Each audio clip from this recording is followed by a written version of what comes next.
Hello, yes. I am Raghupathi Kanala, Department of Computer Science and Engineering, Chaitanya DUTB University.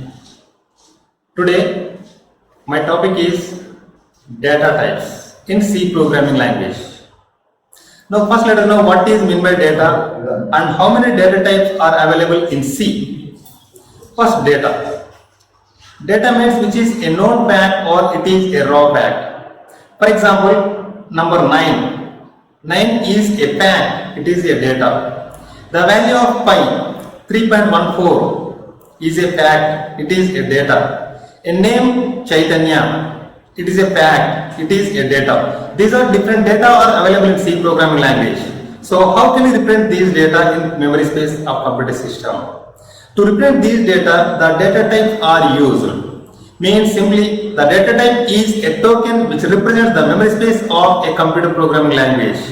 Data type is a storage representation or which represents memory space.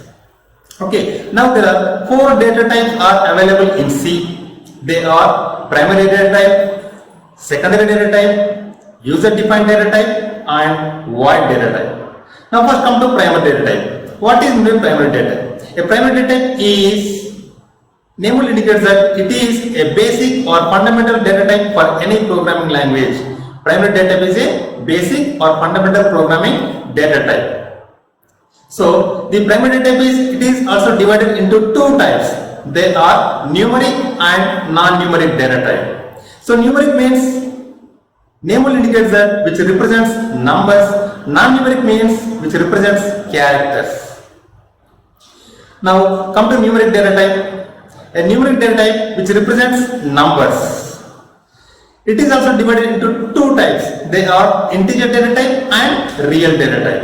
Now what is meant by integer? Integer means which represents numbers without decimal points. For example 9, 99, 759, 649, only numbers without decimal points. Now what is real data type? The real data type represents numbers with decimal points. Like for example 9.9, the value of pi 3.14 or 96.789 like that. Such type of data is known as real data. Numbers with decimal point data is known as real data. The numbers without decimal point is known as integer data. Now come to integer data type. So what is integer data type? So integer data represents numbers without decimal points. It is divided into 3 types. They are short integer, integer and long integer. Now what is a short integer? A short integer which represents a very small range of integer values. Very small range of integer values. Its keyword is short. It requires 1 byte of memory space of a computer system and its range is -128 to +127. That means the values between -128 to 127 should be accepted in the short integer. If the value is greater than +127, it cannot access. The value is less than -128, it cannot access. That means which represents a small range of integer numbers, and it format specifier or a control cipher to represent short integer is %d. Now next, integer type. What is an integer? Integer represents a medium range of integer numbers. Its keyword is in. It requires 2 bytes of memory space of a computer system and its range is -32,7682 +32,767. And its format specifier is %d. Its format specifier is %d. What is it mean? It ranges -32,782 +32,767. That's the range of integer. For example, if you want to use a large integer number, like for example 40,000 or -40,000, these numbers cannot come under this integer range. Then go for the next level, that is called as long integer data type. Now the long integer represents a large integer numbers. Its keyword is long. It requires 8 bytes of memory space and its range is -2 147 483 648 2 +2 147 483 647, and its format specifier or control string for long integer is %ld. Now next come to real data type. What is real?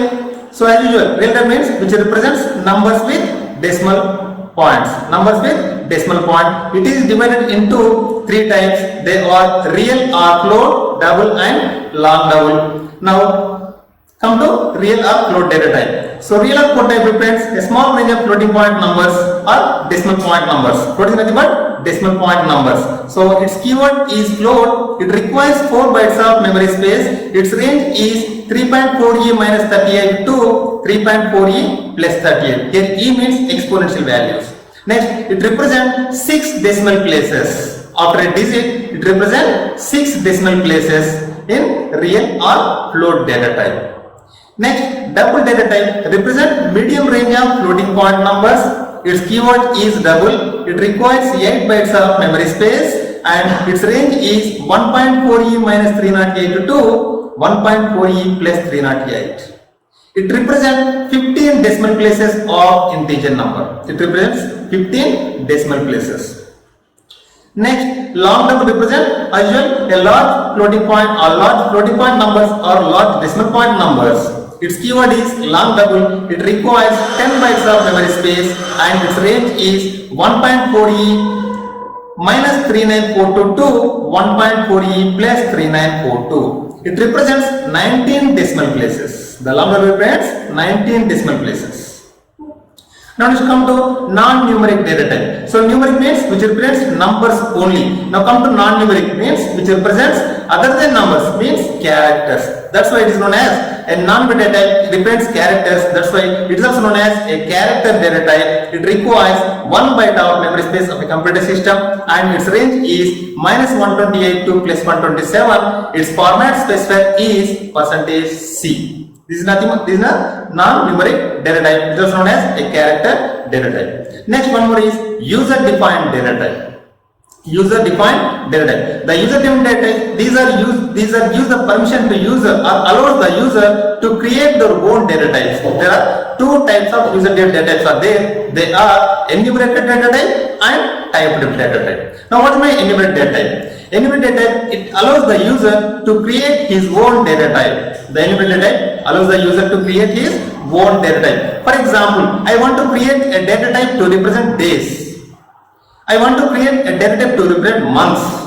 I want to create a data type to represent colors. Like that. So here I want, for example, here I am going to take an example for to create days. Now the syntax for is enum, data type name and some constant values for the data type. See here, data type name means what is the data for the what is the data type given by the user. That is the D name, means data type name. For example, I am going to take here enum day. I want to take the data type name is day. So day of in the data type, how many values should I kept? How many values should I kept in the data type? The values are, for example, I want to represent day. That's why Monday, Tuesday, Wednesday, Thursday up to Sunday. These are the values for day data type. So it is represented by using enum. Enum is a keyword. It allows the user to create his own data type.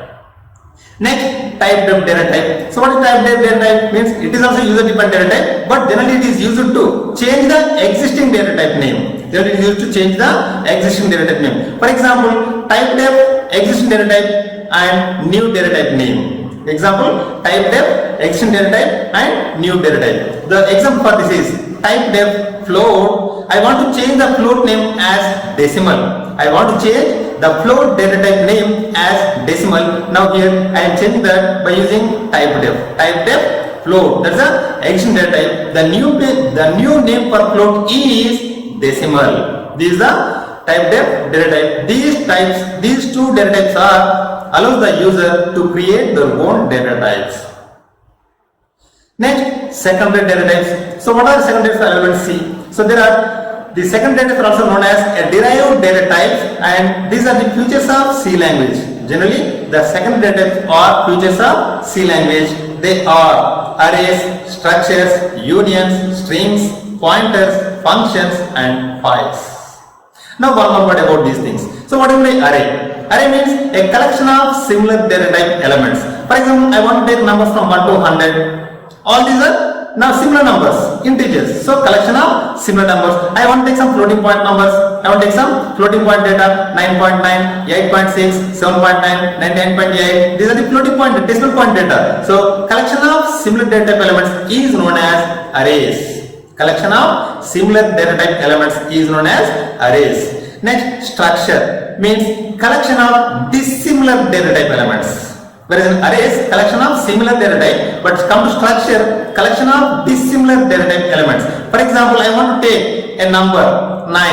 I want to take, for example, percentage 96.5. That is, the first one is number, next one is percentage, and third, for example, I want to take a character R. These three are different data type different data type elements. So I want to combine all these things by using a structure. Now the structure allows the user to combine different data type elements. Now structure is about collection of simply dissimilar data type elements is known as a structure. So come to union, again same as this, collection of dissimilar data type elements. Collection of dissimilar data type elements, but the difference between structure and union is allocating the memory space for their elements. Allocating memory space for their elements. Later we will discuss about that. Then next, strings. Collection of characters or set of characters. For example, R is a single character. Now I would like to take some set of characters. For example, C is a character. Haitanya, Chaitanya. All these are individual characters. Now I would like to combine all these characters to a single unit. The single unit is nothing but, the setup is nothing but strings. The set of characters is nothing but a string. Next, pointer. So generally, the pointer is used to represent or points to a memory location. Generally, pointer points to a memory location, but here the pointer variable is used to represent the address of another variable. Whereas in C, the pointer variable is used to represent the address of another variable. Next, functions. For example, if a big program is there, it contains some lakhs of lines, then I would like to divide the program into some small modules. So here, each module is known as a function or just like a subprogram. The subprogram is nothing but functions. Next, files. These files are nothing but collection of related information which are used to store the data permanently. The files are used to store the data permanently. Now, last one is void data type. What do you mean by void? Simply, a void data type means which doesn't represent anything. The void doesn't represent any data, which is empty, or it doesn't represent any data, or no values for void. No values for void. Nothing. So, it is also known as empty data type because of which doesn't represent anything. That's why it is known as empty data type. It is used as, whereas in this void, it is used as a return type in functions. Generally, we use functions in programming. Whereas in the programming, the void is used as a return type in the function. If the function doesn't return anything to its calling, then we represent it with void. Like that, we use void. Next, it can be used in the concept of pointers to represent generic pointers. The void can be also used in pointers to represent generic pointers. Nothing but general pointers. We use void. These are the data types. Next session, I would like to explain about structure of a C program. Thank you, Manda.